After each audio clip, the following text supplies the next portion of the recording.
오늘은 제가 그 기업 경영에 관련해서 기업 경영이 요즘 현대 트렌드가 어떻게 진행되고 있는지에 대해서 좀 설명을 드리려고 해요.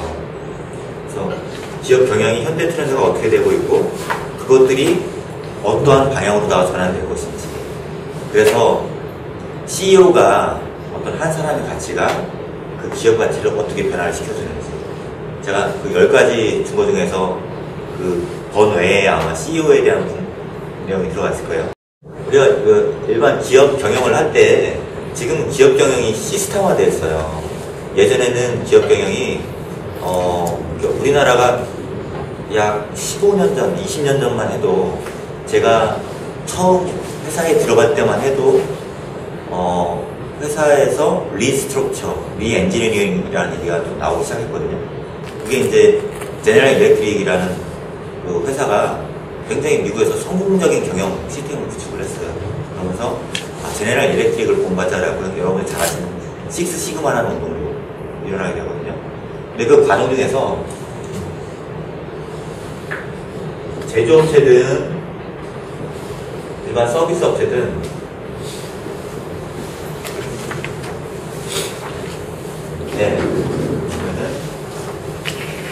제조업체는 그 회사의 모든 그 생산 쪽에 관련된, 제조업체의 핵심이 뭐예요? 생산이잖아요. 그죠?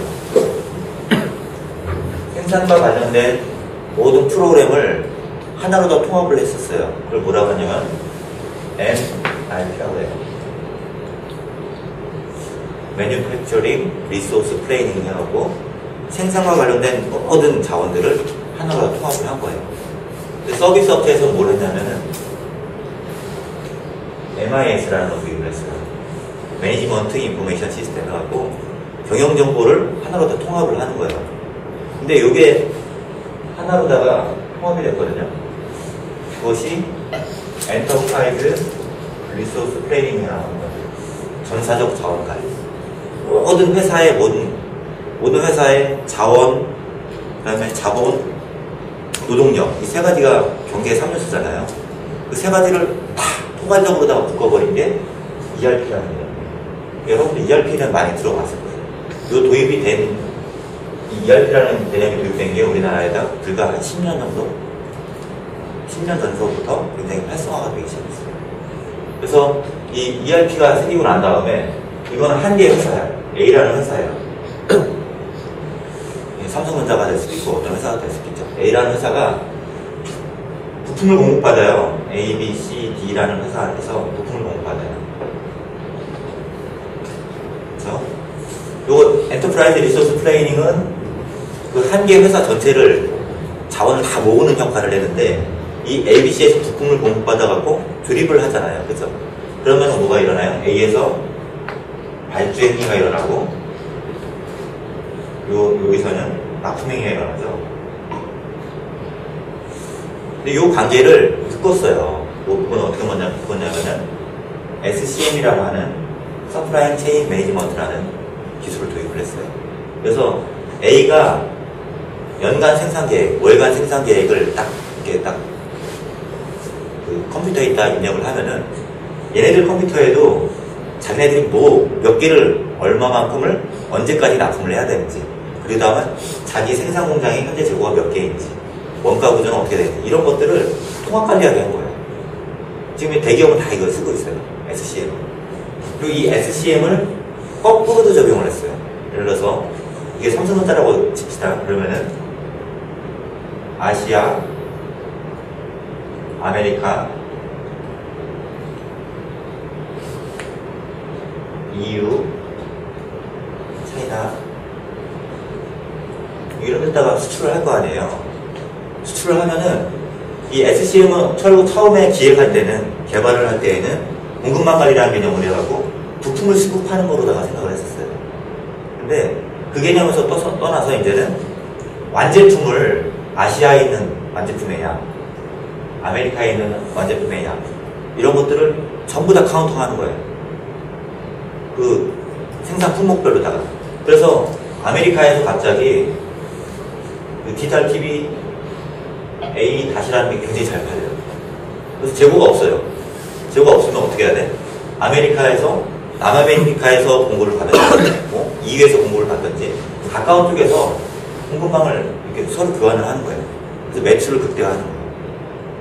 그래서 이게 SCM이 이렇게 두 가지가 이제 그 물건을 받는 단계에서 물건을 파는 단계까지 확대가 됐죠. 그 다음에 확대된 게 뭐죠? KMS라는 거예요. 여러분 지금 제가 쓰는 단어들은 이미 일반 기업체에서 다 도입하고 있는 기술들입니다.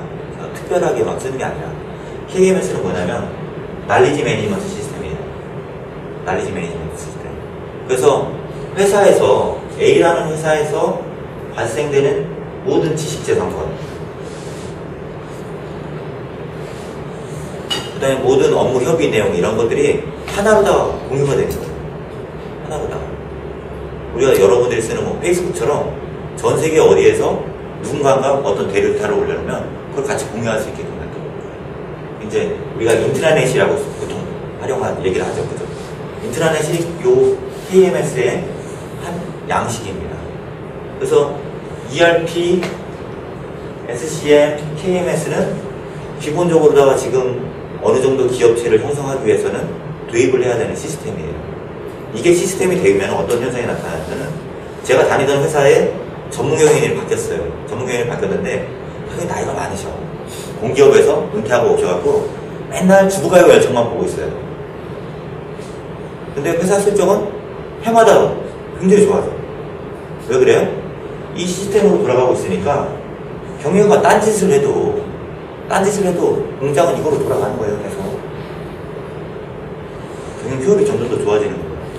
그래서 이거를 갖춘 회사와 ERP와 SCM과 KMS 같은 걸 갖춘 회사하고 안 갖춘 회사하고는 굉장히 큰 경영 성과에서 차이가 나타나는 거예요. 그랬을 때 요것들을 극복하는 모든 요 세 가지가 어디에서부터 나왔죠? 어디에서부터 나왔죠? ERP, SCM, KMS 뭐 이런 것들이 어디서 나왔죠? 뭐 여러분들은 아니면은 서비스 같은 경우는 고객 관리 하잖아요. 그죠? CRM이라고 해서 커스터머 리레이션십 매니지먼트 고객 관리 하잖아요. 그죠? 이런 것들이 다 어디서 나왔어요? 경영? 경영에서 나왔나요? 기업 경영. 기업 경영 하다 보니까 나왔어요? 기업 경영 하다 보니까 어디서 뚝딱 나왔나요, 이게?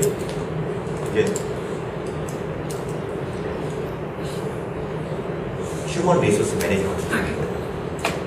결국은 사람이라는 거예요. 이것을 기획한 것도, ERP를 기획한 것도 사람이고, SCM을 기획한 것도 사람이고, KMS를 기획한 것도 사람이고, CRM을 기획한 것도 사람이라는 거예요. 그래서 모든 포커스가 요즘 어디를 맞춰지고 있어요?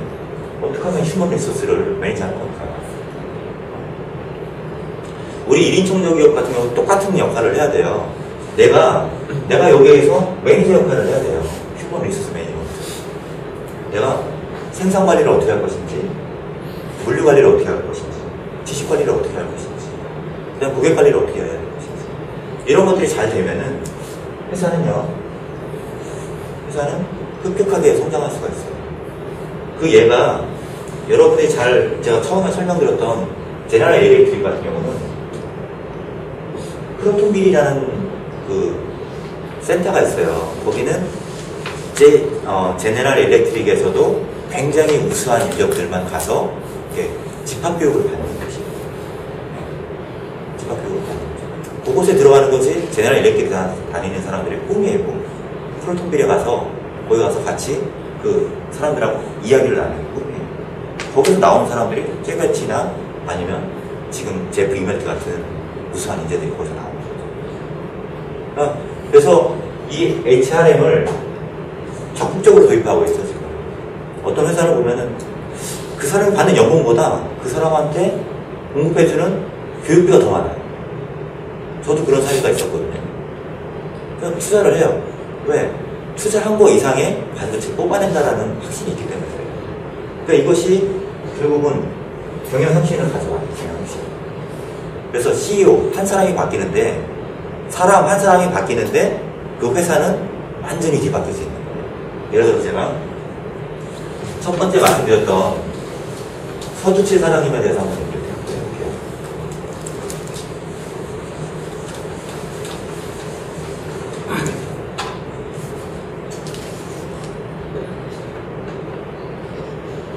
우리나라에서 처음으로 CEO 주가라는 단어를 만들어냈어요. 단어 이상한가요, 이름이?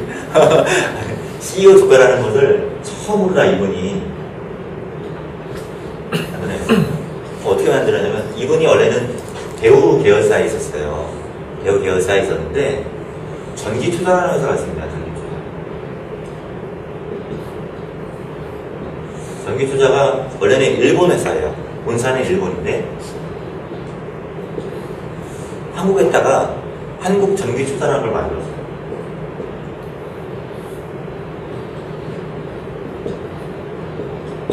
이 회사가 만드는 제품이 요크코일이라고 여러분들 예전에 그 브라운관 TV TV에 보면은 여기가 뭐 RGB로다가 이렇게 싸가고 칼라로다가 만들잖아요. 그래서 여기에 보면 요크코일이라는 게 들어갔어요. 주사를 하는 거예요.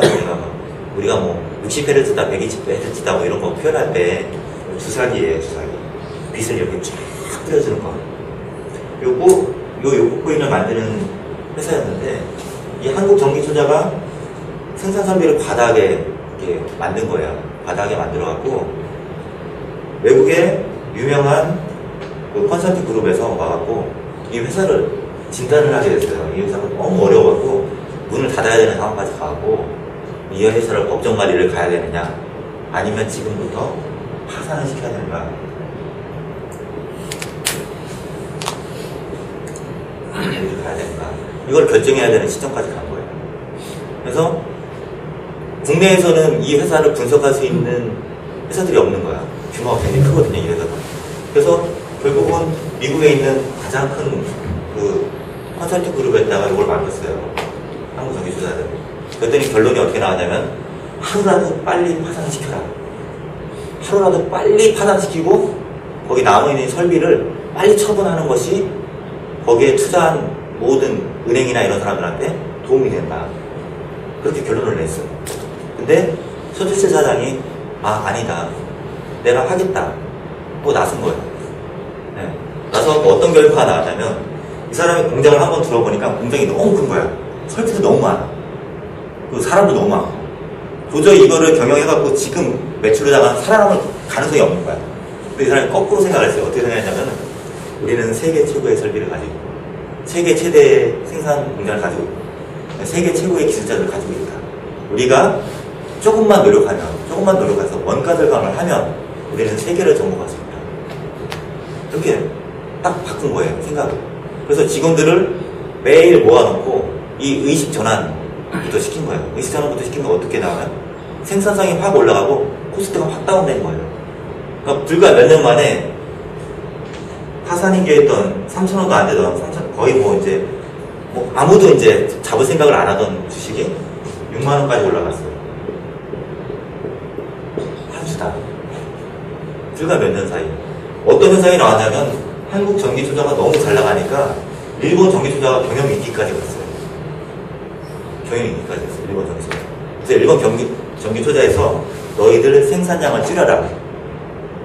아니면 판매 가격을 높여라. 이렇게까지 나온 거예요. 근데 어떻게 했어요? 나는 못하겠다. 그렇게 하면은 우리 직원들을 잘라야 된다. 서투 사장이 그거를 2번인가 거부를 했어요. 그러니까 어떻게 됐어요? 본사에서 그럼 너 잘라줄게. 잘랐어요. 그리고 전기투자는 지금 상장 폐지가 됐습니다. 불과 10년 사이에 상장 폐지가 됐습니다. 이거 뭐냐면 이 한 사람이 결국은 HRM이잖아요. 그죠? 휴먼 리소스 매니지먼트를 한 거잖아요. 그걸 통해 갖고 이 모든 것들을 다 도입한 거예요. 모든 것들을. 그래서 지금의 기업 경영은 한 사람의 그런 어떤 의지, 그런 그 지략, 이런 것들로 인해서 확 바뀔 수 있다는 거예요. 그래서 제가 CEO 주가에 대해서 CEO가 누구냐에 따라가고 굉장히 좋은 평가를 준다라고 하는 것들은 그 회사가 잘 공시를 보시면 이 회사가 어떠한 전략을 쓰고 있는지 내용들이 나옵니다. 어느 부분에서 돈을 투자를 하고 있고 미래 전략을 어떤 쪽으로 다 가지고 있는지가 나와요. 그러니까 이채우 씨 같은 경우도 똑같아요. 한국 인천공항 그 사랑임신 이채우 씨 같은 경우도 이 사람들이 똑같은 케이스가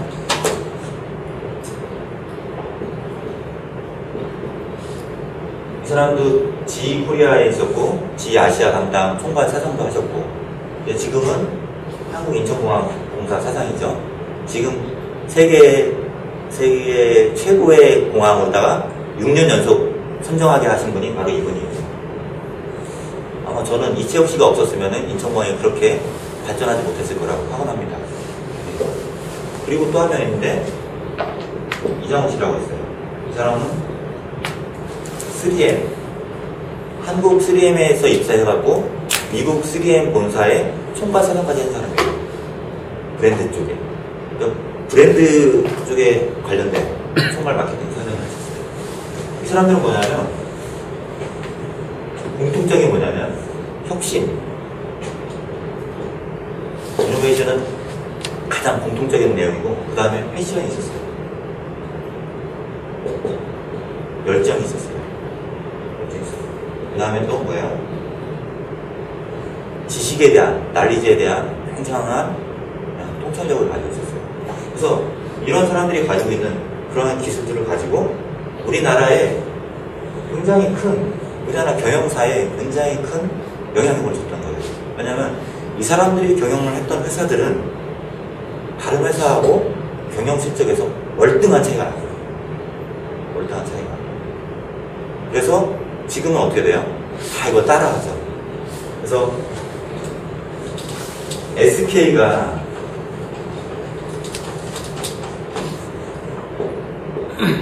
SK 예전에 에너지일 때, SK 에너지일 때 맥킨지에서 얘네들 뭔가 생산 설비가 괜찮은데 생산 설비 좋은데 경쟁력이 없어. 무슨 왜 그럴까? 그래서 맥킨지에서 경영 컨설팅을 들어갔어요. 컨설팅 들어가면서 그 사람들이 얘기한 거야. 아, 당신들 경영 컨설팅, 제가 기간을 정확히 모르겠어요. 2년만 받으면 한 2천억 정도가 2천억 원 정도가 플러스 될 겁니다. 이렇게 얘기했어요. 자기네들한테 컨설팅 2년만 받으면 순이익이 한 2천억 정도 증가할 겁니다. 이렇게 얘기했어요. 근데 결과가 어떻게 나왔는지 아세요? 4천억이 플러스가 됐어요. 4천억이 플러스가 됐어요. 맥킨지에서 놀란 거예요. 왜 놀랬냐? 한국 사람들의 혁신에 대한 의지가 자기네들이 판단했던 최고 수준보다 월등히 높았던 거죠. 월등히 높았던 거죠. 그래서 지금은 어떻게 되냐면 우리 SK가 중국에 굉장히 공을 많이 들이고 있거든요. 중국에 공을 많이 들이고 있어요. 중국에 공을 많이 들이는데 중국에 공을 들이면서 얘네들이 하고 있는 주사업 중에 하나가 뭐냐면 컨설팅이에요. 내가 너희들한테 엔지니어링 기술을 다 주겠다. 대신 우리랑 합작하고 우리한테 컨설팅 로열티를 우리한테 지급해야 돼. 이런 전략을 하고 있어요.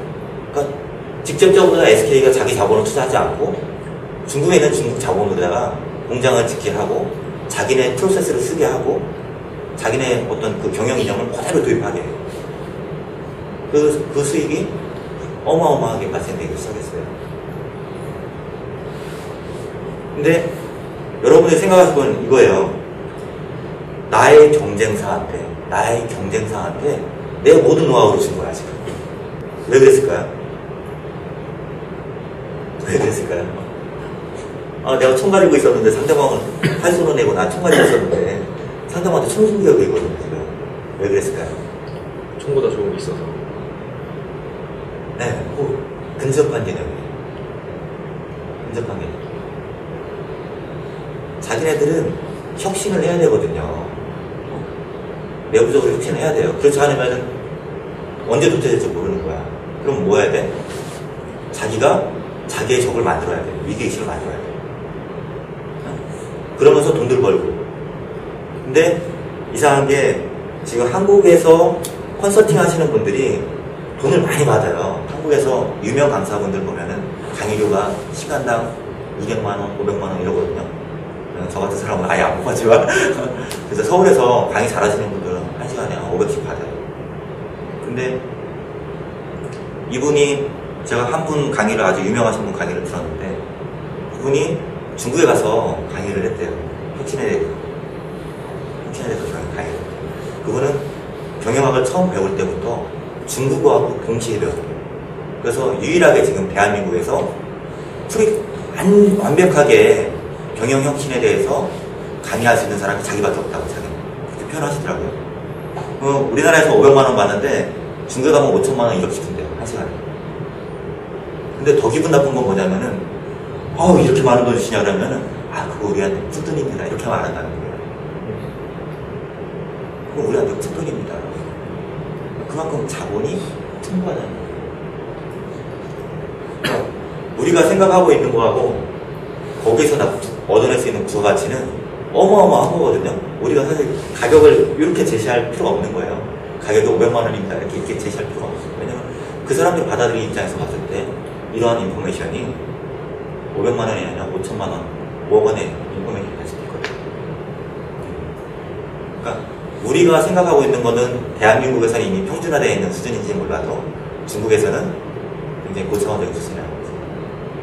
우리의 마케팅 시야가 지식 가서 격차리에 있는데 우리 처음에 보면은 처음에 태어났을 때 애기가 태어났을 때는 지식 수준이 거의 대등소이하죠. 누가 태어나서 와서부터 막 스마트폰 막 만지고 그러지 않잖아요. 그냥 이게 터치는 할 수 있겠지만 근데 기간이 가면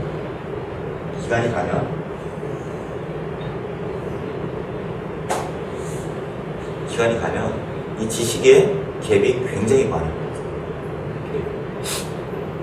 그래서 내가 어떠한 지식을 그때마다 습득하지 않으면 나는 계속 누군가한테 손을 내밀어야 되는 겁니다. 네, 생존하기 위해서. 생존할 필요가 이런 관계가 없는 나라에서 산다면 상관이 없는데 대한민국은 그런 나라가 아니잖아요. 인적자원끼리 계속 부딪히고 있잖아요. 그러니까 이런 관계 속에 있는 거예요. 그래서 CEO와 제가 대기업을 그래도 괜찮게 보는 것이 뭐냐면 대기업은 외국에 있는 것들을 잘 흡수해요. 잘 흡수하는 스타일이에요. 우리나라 같은 경우는. 그게 왜 가능하냐면 인적자원이 풍부해서 그래요. 공부를 많이 한 많은 인적자원들이 있다 보니까 외국에 가서 습득해갖고 와갖고 금방금방 개선을 해요. 그러니까 삼성이나 현대중공업이나 이런 회사들이 발생이 되는 거예요. 포스코 같은 경우.